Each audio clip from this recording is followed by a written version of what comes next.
మత్తయి సువార్త 12వ అధ్యాయము 41. నినివే వారు యోనా ప్రకటన విని మారు మనసు పొందిరి గనుక విమర్శ సమయమున నినివే వారు ఈ తరము వారితో నిలవబడి వారి మీద నేరస్థాపన చేయుదురు. ఈ తరము వారు అన్నాడు. యేసుక్రీస్తు మాట్లాడుతున్నప్పుడు తన ఎదుట ఉన్న వారంతా ఆయన తరం వారు. అంటే ప్రస్తుతం ఆయన ఉన్నటువంటి తరం గురించి మాట్లాడుకుంటే బైబిల్లో రాయబడింది ఆయన ఉన్న తరం. ఇప్పుడు మనకు కూడా అది వర్తిస్తుంది. ఈ తరము వారు ఆయన ఎదుట సింహాసనం వేయబడుతుంది, విమర్శ చేస్తాడు అంటే తీర్పు తీరుస్తాడు. యేసుప్రభు తీర్పు తీరుస్తాడు. ఓకే, తీర్పు తీరుస్తాడు.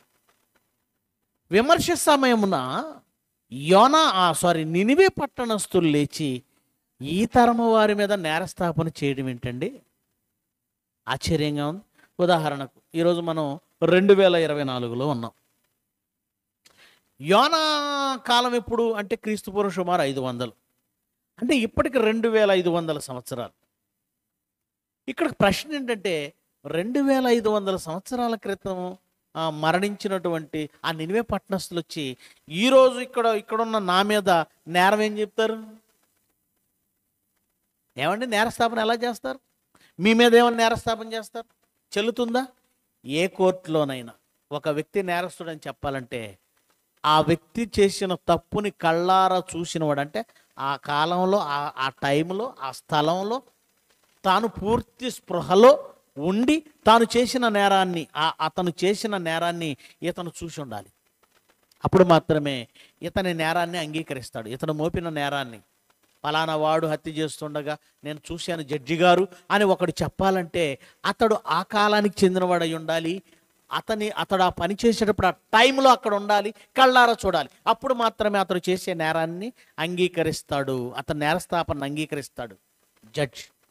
కానీ ఇక్కడ పూర్తిగా దానికి విభిన్నంగా ఎక్కడో ఎప్పుడో చనిపోయిన వారు, ఎక్కడి వారో వాళ్ళు, మనం ఇండియన్స్ అనుకుందాం, మనం ఇండియన్స్, వాళ్ళేమో నినివే పట్టణంలో ఉన్నారు. నినివే పట్టణంలో ఉన్నారు ఒకప్పుడు 500, క్రీస్తుపూర్వం 500 అంటే ఇప్పటికి 2500 సంవత్సరాలు సుమారుగా. ఎప్పుడో చచ్చిపోయిన వాళ్ళు వచ్చి ఈరోజు విజయవాడలో బ్రతుకుతున్న నా మీద నేరస్థాపన చేయడం ఏంటి? అది దేవుడు అంగీకరించడం ఏంటి? ఎందుకంటే ప్రియులరా, ఒకనాడు నినివే పట్టణస్థులు చేసిందేంటో మనందరికీ తెలుసు. యోనా వెళ్ళాడు, ప్రకటన చేశాడు. మరో 40 దినాల్లో దేవుడి పట్టణాన్ని సర్వనాశనం చేస్తాడు. ఆ ప్రకటన ఎప్పుడైతే విన్నారో నినివే ప్రజలందరూ ఏమండి, గోనెపట్ట కట్టుకొని తమ ప్రశస్తమైన వస్త్రాలు తీసివేసి గోనెపట్ట కట్టుకొని బూడిద జల్లుకొని ఉపవాసం ఉండి ప్రార్థన మొదలుపెట్టారు. రాజు సైతం, నినివే పట్టణపు రాజు సైతం తన ప్రశస్తమైన వస్త్రాలు తీసివేసి గోనెపట్ట కట్టుకొని బూడిద జల్లుకొని కూర్చొని ఉపవాసం. పశువులేమి పక్షులేమి ఉపవాసం. అంతేనా? వాళ్ళు చేసిన పాప కార్యములన్నింటినీ మానేశారు. వాళ్ళు తమ దుర్మార్గములను మానుకున్నారు. అప్పుడు దేవుడు క్షమించాడండి. నినివే పట్టణాన్ని క్షమించాడు. బాగుంది, రైటే. ఆ రోజు యోనా వెళ్ళాడు, ప్రకటన చేశాడు, వీళ్ళందరూ కలిసి మారు మనసు పొందారు. నినివే పట్టణస్థులు మారు మనసు పొందారు, బాగానే ఉంది. వాళ్ళొచ్చి మా మీద నేరస్థాపన చేయటం ఏంటని ఆ రోజు వాళ్ళు అడగొచ్చు యేసు ప్రభువుని. దానికి రీజన్ ఏంటో చెప్పనా? నినివే ప్రకటన, నినివేలో ప్రకటించిన వాడెవరు? నినివేలో ప్రకటించిన వాడెవరు? యోనా. యోనా అనే ఆయన యేసుక్రీస్తు కంటే చాలా చిన్నోడు. సూచక్రియలు ఏమైనా చేశాడా? అద్భుతాలు ఏమైనా చేశాడా? వెళ్ళాడు, ప్రకటించాడు, అంతే. కానీ యేసుక్రీస్తు చనిపోయిన వారిని తిరిగి లేపుతున్నాడు, ఏమండి, రోగాలను బాగు చేస్తున్నాడు, కుంటి వారిని నడిపిస్తున్నాడు, గుడ్డి వారిని చూపిస్తున్నాడు, దయ్యాలను వెళ్ళగొడుతున్నాడు. ఇన్ని చేస్తున్న ఆ తరములో వాళ్ళండి యేసు ప్రభువుని నమ్మటం లేదు. ఏ సూచక్రియ చేయలేదు యోనా, వెళ్ళి ప్రకటించాడంతే. ఏ సూచక క్రియలు, ఏ అద్భుతాలు చేయని యోనా ప్రకటన విని నినివే పట్టణస్థులు మారారు. ఇన్ని అద్భుతాలు చేసిన ఎన్ని సూచక్రియలు చేసినా ఇదిగో ఈ ఈ శాస్త్రులు పరిచయులు ఈ యూదులు ఉన్నారే వీళ్ళు మారడం లేదు. 11వ అధ్యాయం మత్తయి సువార్త 20వ వచనం చూడండి. మత్తయి సువార్త 11వ అధ్యాయము 20వ వచనం. పిమ్మట ఏ ఏ పట్టణములలో ఆయన విస్తారమైన అద్భుతములు చేసెనో ఆ పట్టణముల వారు మారు మనసు పొందకపోవుట వలన ఆయన వారినిట్లు గద్దింపసాగెను. విస్తారమైన అద్భుతాలు చేశాడండి. మన పుస్తకాల్లో రాసుకున్నవి కొన్నే, బైబిల్లో దేవుడు మన కొరకు రాయించినవి కొన్నే, కానీ ఆయన విస్తారమైన అద్భుతాలు చేశాడు. ఏ అద్భుతం చేయకపోయినా ప్రకటించగానే విని మారారు నినివే పట్టణస్థులు. ఇన్ని అద్భుతాలు చేసినా మారలేదు ఆ రోజు ఉన్నటువంటి ఆ పట్టణస్థులు, ఇశ్రాయేలీలు. ఇప్పుడు నినివే వాళ్ళు లేచి ఏమని అంటారో తెలుసా? అసలు ఏ సూచక్రియ చేయని యోనా చెబితే మేము నమ్మినప్పుడు సాక్షాత్తు ప్రభు దిగాడు. వీళ్ళు నమ్మలేదు. వీళ్ళు నేరస్తులు అని యేసుక్రీస్తు ముందున్న ఆ తరము వారి మీద నినివే వాళ్ళు నేరం మోపితే దేవుడు తీసుకుంటాడు. నినివే వాళ్ళ మీదే కాదు, నినివే వాళ్ళు వారి మీదే కాదు, యేసుక్రీస్తు ఉన్న ఆ తరము వారి మీదే కాదు, మన మీద కూడా నేరం మోపుతారు. ఎందుకు? యోనా కంటే గొప్పవాడు కదండి యేసుక్రీస్తు. యోనా చెప్పిన బోధకు వాళ్ళు మారారు, యేసుక్రీస్తు చెప్పిన బోధకు మారరా మీరు? ఎందుకంటే ఇదిగో యోనా కంటే గొప్పవాడు ఇక్కడ ఉన్నాడు. యోనా కంటే గొప్పవాడు. యోనా మాటలకే మారినప్పుడు యేసుక్రీస్తు మాటలకు మారాలా వద్దా? యోనా ప్రకటనకే మారినప్పుడు యోనా కంటే గొప్పవాడు యేసుక్రీస్తు మాటలకు మారాలా వద్దా? మారకపోతే నేరస్తులు కాదా? అందుకని నినివే పట్టణస్థులు మేము యోనా మాటలకే మారాం, మీరు యేసుక్రీస్తు వచ్చినా మారలేదేంటి, కాబట్టి మీరు నేరస్తులు, ప్రభువా వీళ్ళు నేరస్తులు అని నినివే పట్టణాల వాళ్ళు ఆ తరము వారి మీద మన మీద కూడా నేరం మోపితే దేవుడు అంగీకరిస్తాడట. ఎందుకంటే వాళ్ళు సాక్షులు కదండి, వాళ్ళు సాక్షులు వాళ్ళు. ఇక తర్వాత మాట చూడండి, 42వ వచనం. 42 విమర్శ సమయమున దక్షిణ దేశపు రాణి ఈ తరము వారితో నిలవబడి వారి మీద నేరస్థాపన చేయును. ఈవిడెవరండి? నినివే పట్టణస్థులంటే యోనా గారు మాట్లాడిన మాటలకు మారారు, మారు మనసు పొందారు. ఈరోజు యేసుప్రభు యోనా కంటే గొప్పవాడు, యోనా మాటలకు వాళ్ళు మారిపోతే మనం యేసుప్రభు మాటలకు మారలేదు, అందుకని వాళ్ళు వచ్చి మన మీద నేరస్థాపన చేశారు, మన మీద కంప్లైంట్ ఇస్తున్నారు. ఆ కంప్లైంట్ దేవుడు అంగీకరిస్తున్నాడు, బాగుంది. కానీ ఇంకొక ఆవిడ నిలబడిందట. ఎవరావిడ? దక్షిణ దేశపు రాణి. ఆమెనే శాబదేశపు రాణి అని కూడా అంటారు. శాబదేశపు రాణి లేదా దక్షిణ దేశపు రాణి. ఈమె ఈ తరము వారితో నిలవబడి వారి మీద నేరస్థాపన చేస్తుంది. అదేంటండి, ఏమకేం అధికారం ఉందండి అంటారా? ఆమె ఏ కాలానికి చెందిందో తెలుసా అండి? ఏ కాలానికి చెందింది? క్రీస్తు పూర్వం సుమారు 900 సంవత్సరాల క్రితం సొలొమోను గారు ఉన్నారు. సొలొమోను గారి కాలంలో ఈవిడ ఉంది. ఒకసారి ఆవిడ చరిత్రను కూడా బైబిల్ నుంచి చూద్దామా? ఒకసారి చూద్దాం. మొదటి రాజుల గ్రంథం 10వ అధ్యాయం 1వ వచనం. శాబదేశపు రాణి యెహోవా నామమును గూర్చి సొలొమోనునకు కలిగిన కీర్తిని గూర్చి విని గూఢార్థము గల మాటల చేత అతనిని శోధించుటకై వచ్చింది. ఎక్కడి నుంచి వచ్చిందో తెలుసా అండి? భూదిగంతముల నుంచి, శాబదేశము నుంచి, అనగా దక్షిణ దేశము నుంచి కొన్ని 100 కిలోమీటర్లు ప్రయాణం చేసి వచ్చిందండి. ఒక స్త్రీ సుమారుగా ఏమండి 2000 కిలోమీటర్ల దూరం సుమారుగా ఒక స్త్రీ అంత ప్రయాణం చేసిందా? దేని కొరకండి? దేని కొరకు చూడండి. శాబదేశపురాణి యెహోవా నామమును గూర్చి సొలొమోనునకు కలిగిన కీర్తిని గూర్చి విని గూఢార్థము గల మాటల చేత అతన్ని శోధించుటకై వచ్చెను. ఆమె చదవండి. గొప్ప పరివారంతో గంధవర్గములను, విస్తారమైన బంగారము, రత్నములను వడ్డెల మీద ఎక్కించుకొని యెరూషలేమునకు వచ్చెను. సొలొమోను దర్శనం చేసి తనకు తోచిన దాని అంతటిని బట్టి అతనితో మాట్లాడగా ఆమె వేసిన ప్రశ్నలన్నింటికి సొలొమోను ప్రత్యుత్తరం చెప్పెను. రాజునకు మరుగైనదేదియూ లేనందున ఆమె ప్రశ్న వేసిన వాటన్నింటి భావము చెప్పెను. షేబారాణి సొలొమోను యొక్క జ్ఞానమును, అతడు కట్టించిన మందిరమును, అతని బల్ల మీదనున్న భోజన ద్రవ్యములను, అతని సేవకులు కూర్చుండు పీఠములను, అతని ఉపచారులు కనిపెట్టుటను, వారి వస్త్రములను, అతని గిన్నెనందించు వారిని, యెహోవా మందిరమందు అతడు అర్పించు దహన బలులను చూసి విస్మయమొందినదై రాజుతో ఇట్లనెను, నీ కార్యములను గూర్చి, నీ జ్ఞానమును గూర్చి నా దేశమందు నేను వినిన మాట నిజమే. అయినను నేను వచ్చి కన్నులారా చూడక మునుపు ఆ మాటలను నమ్మక వింటిని, ఉన్నదానిలో సగమైనను నాతో చెప్పబడలేదని ఇప్పుడు నేను తెలుసుకొనుచున్నాను. ఏమండి? జ్ఞానం గురించి విందట, ఆయన భాగ్యం గురించి విందట, ఆయన సిరి సంపదల గురించి విందట. చూడాలని వచ్చింది. వచ్చి చూసిన తర్వాత తాను విన్నదానికంటే 100 రెట్లు గొప్పగా ఉంది. 100 రెట్లు. నేను సగం కూడా వినలేదయ్యా. నువ్వు నీ దగ్గర ఉన్న దాంట్లో నీకున్న భాగ్యం, నీకున్న సంపదలు, నీకున్న జ్ఞానం, మొదటి జ్ఞానం నాకు చెప్పబడింది సగం కూడా లేదు. సగం కూడా నేను వినలేదు. ఇక్కడ చూస్తే ఎంత ఎంత ఎత్తున నీ జ్ఞానం, ఎంత ఎత్తున అని ఒక మాట అందు చూడండి.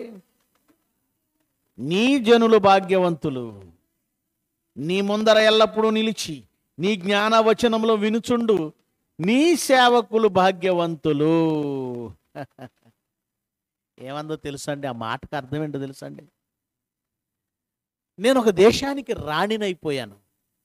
అదే నీ జనులలో నేను ఒక సామాన్యమైన స్త్రీగా ఉన్నట్లయితే నీ జనులలో ఉండి నేను భాగ్యవంతురాలనయ్యా. దాన్ని నేను శాపదేశానికి రాణినైనా భాగ్యవంతురాలను కాను. నీ మాటలు వింటున్న నీ జనులు భాగ్యవంతులు, నీ సేవకులు భాగ్యవంతులు. అవకాశం వస్తే నీ సేవకులలో ఒకదానిగా నేను ఉంటాను, ఉండడమే గొప్పతనం, నీ సేవకులుగా ఉండడమే గొప్పతనం అని ఆవిడ అందండి. ప్రేమైన దేవుని పిల్లలారా, ఆలోచించండి. 10వ అధ్యాయము, మొదటి రాజుల గ్రంథము 10వ అధ్యాయం చదివాం కదండి. అలాగే దినవృత్తాంతాలు 2వ గ్రంథం, అదే సందర్భాన్ని ఏమండి, దినవృత్తాంతాలు 9వ అధ్యాయం 3వ వచనంలో కూడా మాట్లాడుతుంది చూడండి. 9వ అధ్యాయం 3వ వచనం, శాబదేశపు రాణి సొలొమోనునకు కలిగిన జ్ఞానమును, అతడు కట్టించిన నగరును.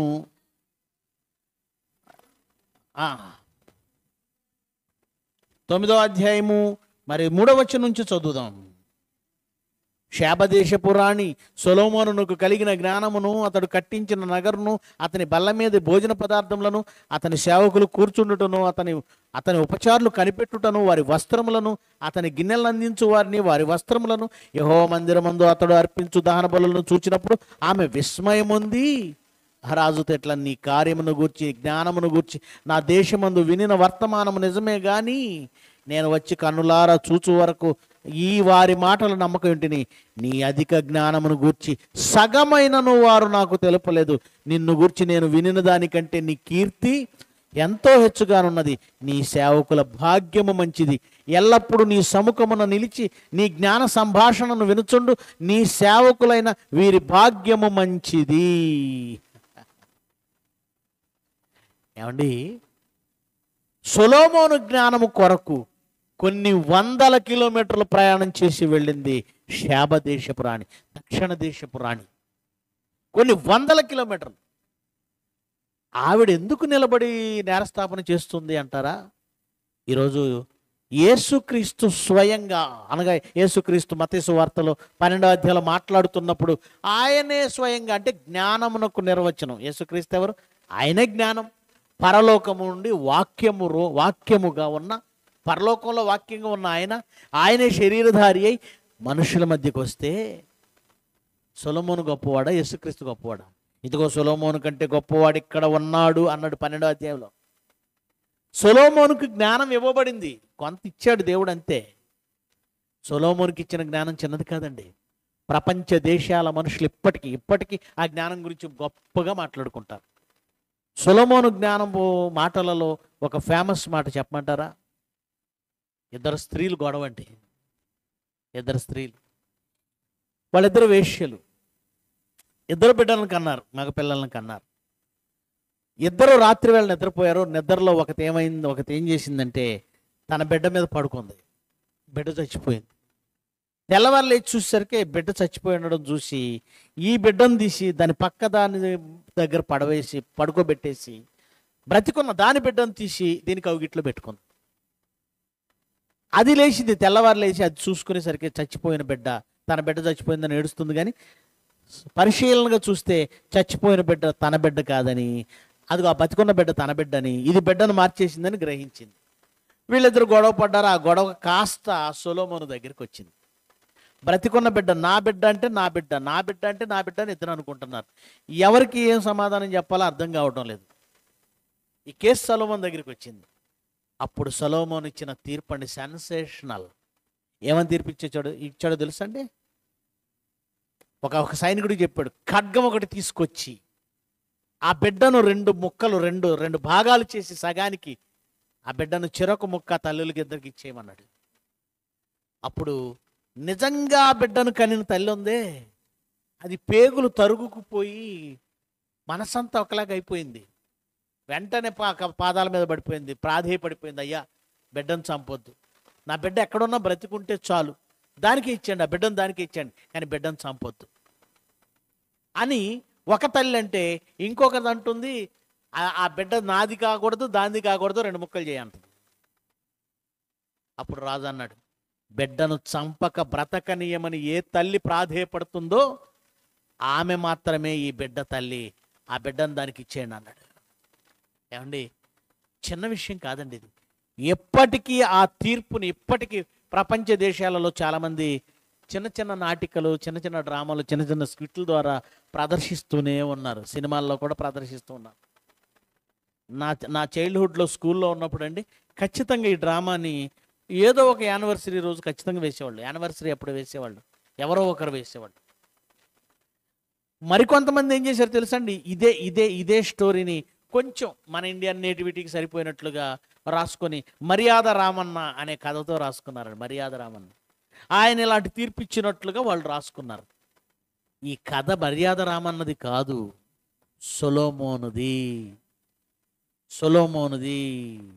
మొదటి రాజుల గ్రంథం 3వ అధ్యాయం అంతా చదవండి. నేను చెప్పిందంతా అక్కడే ఉంటుంది. మొదటి రాజుల గ్రంథం 3వ అధ్యాయం అంతా మీరు చదువుకోండి. కనుక ప్రియమైన దేవుని పిల్లలారా, ఈ సెన్సేషనల్ తీర్పిచ్చాడంటే సొలొమోనుకు దైవ జ్ఞానం అనుగ్రహింపబడింది. సొలొమోను గొప్పతనం అది. దేవుడు తన స్వప్నం ముందు ప్రత్యక్షమై నీకేం కావాలి అంటే ఏమడిగాడో తెలుసండి? నువ్వు ఇచ్చేవి ఈ ప్రజలను, నన్ను రాజుగా చేసావు, ఈ ప్రజలను నేను పరిపాలించాలంటే నాకు జ్ఞానం సరిపోదు.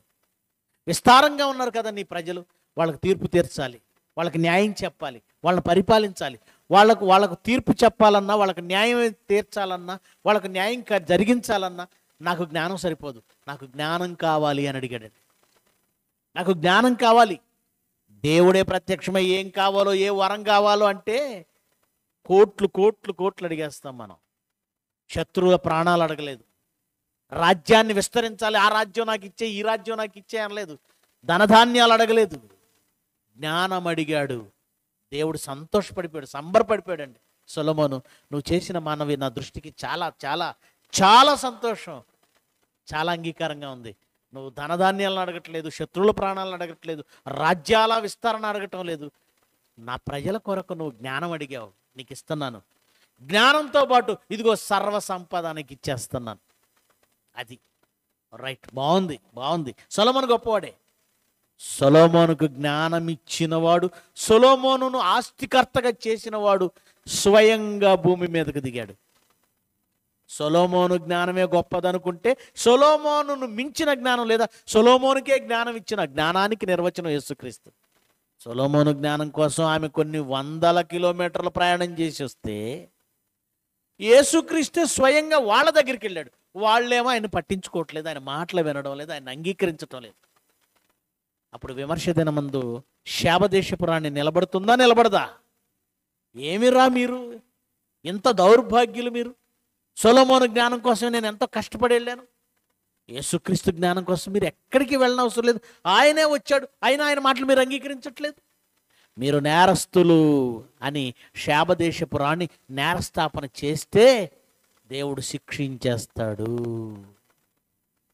ఆ రోజు యేసుక్రీస్తు ముందున్న తరం వారే కాదండి, ఈరోజు మనం కూడా బైబిల్ మహాజ్ఞానం, యేసుక్రీస్తు జ్ఞానం సొలొమోను జ్ఞానానికి కొన్ని వేల కిలోమీటర్లు ప్రయాణం చేసింది. ఈరోజు నిజంగా అండి బైబిల్లోని మహాజ్ఞానానికి 100 కిలోమీటర్లు ప్రయాణం చేస్తామండి మేము చర్చికి వెళ్ళడానికి అని ఎవరైనా అంటారా? 50 కిలోమీటర్లు పోనిపోయి 50 కిలోమీటర్లు ప్రయాణం చేస్తారా? 10 కిలోమీటర్లు చేస్తారా? ఏదో పెద్ద సిటీల్లో కొన్ని తప్పక 10 కిలోమీటర్లు ప్రయాణం చేస్తారు. ఈరోజు సంఘాలు ఎలా ఉన్నాయంటే, సంఘాలలో విశ్వాసులు ఎలా ఉన్నారంటే, మా ఇంటి పక్కన నడిచెళ్ళేటట్లుగా ఉండాలి సంఘం, అంతే. అలా అయితేనే వస్తాం. ఒకవేళ ఈ జ్ఞానం ఓ 50 కిలోమీటర్లు ప్రయాణం చేసి వెళ్ళి నేర్చుకోవాలి బైబిల్ జ్ఞానం అంటే ఎవరైనా వస్తారా? స్వయంగా ఇంటికి వచ్చినా వద్దంటున్నారండి. బైబిల్ తీసుకొని ఈ యేసుక్రీస్తు జ్ఞానాన్ని, మహాజ్ఞానాన్ని తీసుకొని ప్రజల దగ్గరికే స్వయంగా వెళ్ళినా అంగీకరించలేని పరిస్థితుల్లో చాలామంది ఉన్నారు. అందుకే వీళ్ళ మీద ఎవరు నేరస్థాపన చేయాలి?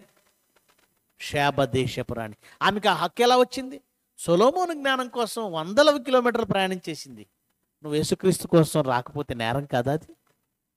అందుకే యేసుప్రభు ఏమన్నాడు? ఇదిగో సొలొమోను కంటే, మత్తయి సువార్త 2వ అధ్యాయం, మత్తయి సువార్త 42వ వచనం, విమర్శ సమయమున దక్షిణ దేశపు రాణి ఈ తరము వారి మీద నిలవబడి వారి మీద నేరస్థాపన చేయును. ఆమె సొలొమోను జ్ఞానము వినుటకు భూమి అంతముల నుండి వచ్చెను. ఆమె భూమి అంతముల నుండి వచ్చెను. అదిగో సొలొమోను కంటే గొప్పవాడు, ఇదిగో సొలొమోను కంటే గొప్పవాడు ఇక్కడ ఉన్నాడు. సొలొమోను కంటే గొప్పవాడు యేసుక్రీస్తు. యోనా కంటే గొప్పవాడు యేసుక్రీస్తు. యోనా ప్రకటన విని మారితే స్వయంగా యేసుక్రీస్తు వచ్చి కేవలం ప్రకటించడం కాదు, సూచక్రియలు కూడా చేశాడు. మారొద్దా? సొలొమోను జ్ఞానం కోసమే అన్ని 100 కిలోమీటర్లు వెళితే ఇంటికే వచ్చింది, ఇంటి ముందుకే వచ్చింది క్రీస్తు మహాజ్ఞానం. మారొద్దా? ప్రేమని దేవుని పిల్లలారా, అందుకే వారిరువురు లేచి మన మీద నేరస్థాపన చేస్తారు. ఓకేనా? మరొక ఎపిసోడ్తో రేపు కలుసుకుందాం. తల్లవంచండి, ప్రార్థన చేస్తాను. ప్రియులరా, మరి ఈ సంవత్సరం నూతనమైన పాటలు, నూతనంగా 4 పాటలు ప్లస్ గతంలో రాసినటువంటి 2 పాటలు, టోటల్గా 6 పాటలతో ఒక ఆల్బమ్ తీసుకొచ్చాను. అద్భుతమైన పాటలు, ఒక మర్కటమే మార్పు చెంది సెన్సేషన్ క్రియేట్ చేసిన పాట, హిస్టారికల్ సాంగ్. అదేవిధంగా మరి దిగజారింది ఈ లోకం అనే పాటతో అద్భుతమైనటువంటి పాట. ఈ లోకంలో ఉన్నటువంటి పరిస్థితులు, మనుషులు ఎంత దిగజారారు, మనుషుల మధ్య మారణహోమం ఎంత దారుణంగా జరుగుతుంది, అపవాది మానవ జాతిని ఎలా మోసం చేసిందో తెలియచేసే ఆ పాట దిగజారింది ఈ లోకం, ఆ పాట. అలాగే ఒక అద్భుతమైనటువంటి పాట అండి, మా ఆత్మలకు తండ్రి అయిన దేవా మీరు కుశలమా అని అడుగుతూ, మరి క్రిస్టియన్ చరిత్రలోనే దేవుణ్ణి బాగున్నావా తండ్రి అని అడిగినటువంటి పాట. అలాగే మా ఆత్మలకు తండ్రి అయిన దేవా ఈ కుశలమా తండ్రి అనే పాటతో పాటు దేవాని మాటలు అనే పాట కూడా, దేవాని మాటలు జీవము కలిగినవి. మరి ఆ పాటలన్నీ కూడా బైబిల్ మెసేజెస్ అనే మన ఛానల్లో ఉన్నాయి. ప్రసంగాలతో పాటు ఆ పాటలు కూడా మీరు చూడండి. ఛానల్ని సబ్స్క్రైబ్ చేయండి, అనేక మంది చేత సబ్స్క్రైబ్ చేయించండి. మరి ఈ పాటల్ని, ఈ వాక్యాన్ని మీరు షేర్ చేయండి. ఎందుకంటే ఈ మాటలను సమాధి చేయకూడదు, అనేక మందికి మీరు చేరవేయాలి. అది మీ బాధ్యత. ఈ బాధ్యతను మీరు తీసుకోవాలి. ఈ వాక్యం మీ దగ్గరే ఆగిపోతే అది నేరం అవుతుంది. ఈ వాక్యం మీరు విని దాన్ని సమాధి చేయకూడదు, కొన్ని 100 మందికి పంపించాలి. గనుక వినబడుతున్న ఈ వాక్యంతో పాటు నూతనంగా రిలీజ్ అయిన పాటలన్నింటినీ కూడా మీరు చూడండి, అనేకులకు చూపించండి. దేవుని కొరకు, ఆత్మ కొరకు మేలులు పొందండి. తల వంచండి, ప్రార్థిస్తాను. మహోన్నతుడు వగ్గు మా తండ్రి, మత్తయి సువార్తలోని ముఖ్య ఘట్టాలు, బైబిల్ వివాదాలు, యథార్థాలు, ఈ శీర్షికను మళ్ళీ కొనసాగించుకునే అవకాశం ఇచ్చారు. సొలొమోను కంటే గొప్పవాడైన మీ కుమారుని జ్ఞానమునకు రాని లోకంపై శాపదేశపు రాణి నేరస్థాపన చేస్తుంది. యోనా కంటే గొప్పవాడైన మీ కుమారుని మాటకు మారు మనసు పొందని లోకంపై నినివే ప్రజలు నేరస్థాపన చేస్తున్నారు. ఎందుకు వాళ్ళు నేరస్థాపన చేయవలసి వచ్చిందో సవివరంగా మేము తెలుసుకునే అవకాశం ఇచ్చారు. వాటితో పాటు 3 రాత్రింబవళ్ళు మా ప్రభువు సమాధిలో ఎలా ఉన్నాడో నేర్చుకున్నాం. వాటితో పాటు హృదయం నిండిన దానిని బట్టి నోరు మాట్లాడుతుందన్న విషయం కూడా నేర్చుకున్నాం. మీ పిల్లలు విన్న వాటిని విడిచిపెట్టువారుగా కాక అనేకుల యొద్దకు ఈ జ్ఞాన సంపదను తీసుకువెళ్ళేవారిగా, ప్రకటించేవారిగా మీ పిల్లలను ఉంచండి. లైవ్ వీక్షిస్తున్న ప్రతి బిడ్డను జ్ఞాపకం చేసుకోండి. నా కష్టాల్లో, నా కన్నీళ్లలో తోడుగా ఉంటున్న ప్రతి సహోదరిని, సహోదరుని జ్ఞాపకం చేసుకోండి. ఆయురారోగ్యాలతో నింపండి. తండ్రి, అనారోగ్యంతో ఉన్న ప్రతి ఒక్క కుటుంబాన్ని జ్ఞాపకం చేసుకోండి. చందు హౌస్ కన్స్ట్రక్షన్ జరుగుతుండగా నాయన జ్ఞాపకం చేసుకోండి తండ్రి. అదేవిధంగా తమ్ముడు బాలభాస్కర్ అనారోగ్యంతో ఉన్నాడు, జ్ఞాపకం చేసుకోండి తమ్ముడిని. మీ కుమారుడు కోలుకొనుటకు కృప దయచేయండి. అదేవిధంగా నాయన ఎంతోమంది అనారోగ్యంతో ఉన్నారు, ప్రతి ఒక్కరిని పేరు పేరున దీవించండి, మంచి ఆరోగ్యం ఇవ్వండి. యేసుక్రీస్తు వారి శ్రేష్టమైన నామమున ఈ ప్రార్థన సమర్పిస్తున్నాము తండ్రి, ఆమెన్. మీ అందరికీ వందనాలు. తిరిగి మరలా రేపటి దినాన కలుసుకుందాం. Thank you.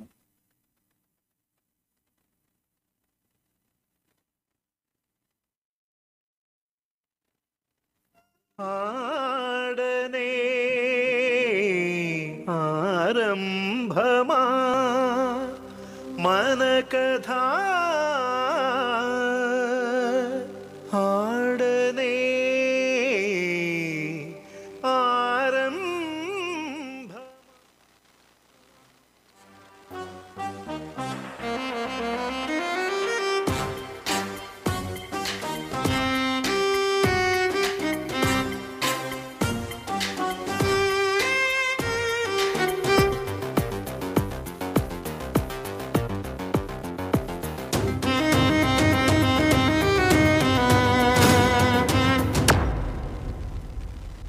మర్కటమే మార్పు చెంది మనిషి రూపమయ్యిందా, ఏక కణము బహుకణము నిన్న జీవి ప్రౌఢజీవి.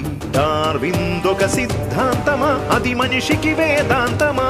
చెదపట్టిన చరిత్ర పుటలు చెప్పే చోద్యం ఈ కథ. మనుషులు చెప్పిన కల్పిత కథలే పుస్తకాలుగా మారెగదా. బైబిలు సవాలుకు నిలిచే దమ్మో దానికి కలదా?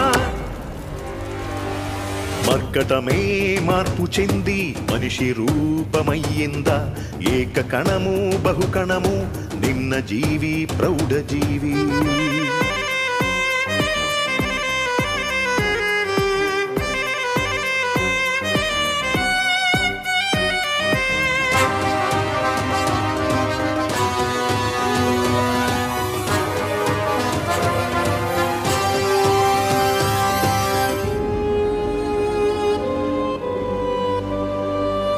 కళ్ళారా చూసినోడే కేసులో సాక్షవుతాడు, ముందు వెనుక తెలియనోడు చరిత్రలా రాస్తాడు.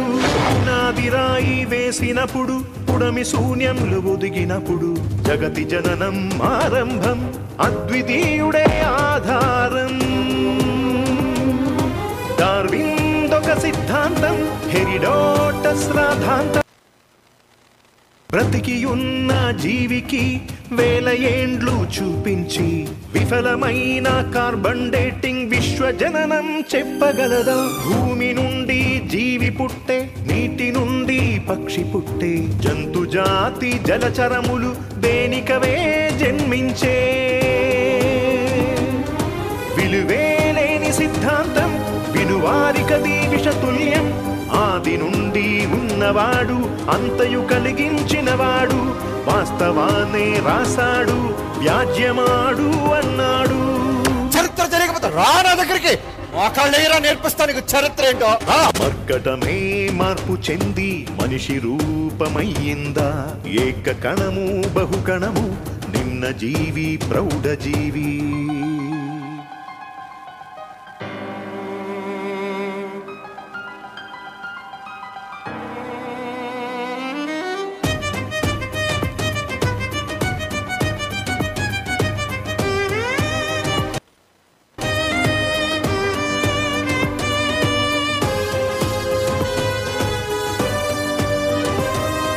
మనిషి జన్మ రహస్యం ఆ దేవుడే ఆరంభం, జగతి ముందు నీ జన్మం నువ్వు దేవుని ప్రతిరూపం. ఈ పరిణామ సిద్ధాంతం పనికి మాలిన రాద్ధాంతం, కోతి మనిషిగా మారేనన్న రుజువులన్నీ అబద్ధం. చరిత్రకారులారా మీ గతమును చెప్పగలరా, శాస్త్రమా నువ్వెంత నీ చరిత్ర నిజమెంత, శాస్త్రమా నువ్వెంత నీ చరిత్ర నిజమెంత. మర్కటమే మార్పు చెంది మనిషి రూపమయ్యిందా, ఏక కణము బహుకణము నిమ్న జీవి ప్రౌఢ జీవి.